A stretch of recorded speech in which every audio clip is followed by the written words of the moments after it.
So today's video guys, magluluto tayo ng fried mala. So itong aking mga ingredients, makikita nyo dito sa aking screen. Ayan guys, pwede kayong magdagdag kung kinakailangan o pwede nyo palitan yung ating gulay. Pwede. So ayan, start na tayo guys. Siyempre, painitin muna natin ang ating kalan. Ayan, then kapag okay na, ilalagay na natin ang ating bawang at luya.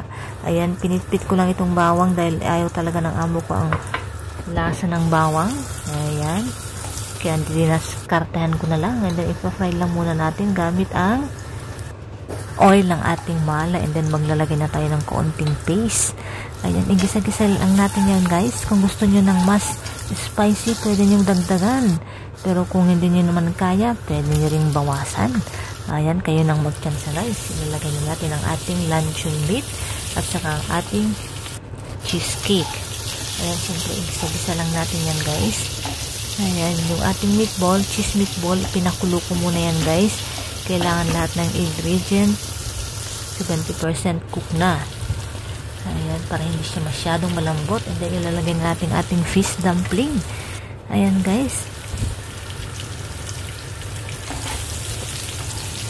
Ayan, ihalo-halo lang natin siya ng maigi para hindi magutay-gutay itong ating fish dumpling. Ayan guys. Hanggang sa mag-portion lahat o maihalo lahat ng ating paste, mala paste. Ayan guys. So, tingnan nyo naman, maglalagay na tayo ng shiitake mushroom. Ayan. And then, konting tubig. Kailangan warm water o boiling water. And then, itong broccoli guys.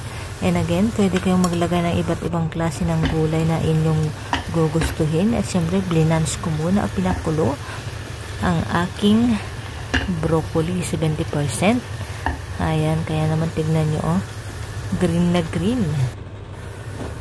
Ayan, kapag okay na guys, ilalagay na natin yung ating fried bean curd.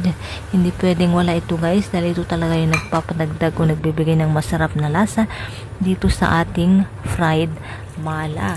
So, ayan guys, while waiting, magtutunaw tayo ng chicken stock para pampalasa dito sa ating mala.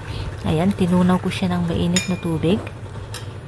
Ayan guys, ito ang gagamitin nating ingredients. Kung nakukulangan pa kayo sa lasa guys, pwede naman kayo magdagdag ng asin. Ayan. Kapag okay na, last na natin ilalagay itong ating crab stick dahil mabilis lang itong maluto guys. Ayan, kunting halo lang. At saka itong may natira kaming egg kahapon, dinagdag ko na rin. So, ito na guys, napaka-easy, napakasarap pa. Ayan, magdadagdag ulit kayo ng konting oil ng mala paste kung kinakailangan. So, ito na. Okay na ang ating mala. Please subscribe if you like this kind of video. Ayan, pakipalo na rin para updated kayo sa mga videos pa ng aking gagawin. Maraming salamat sa inyo guys. Thank you for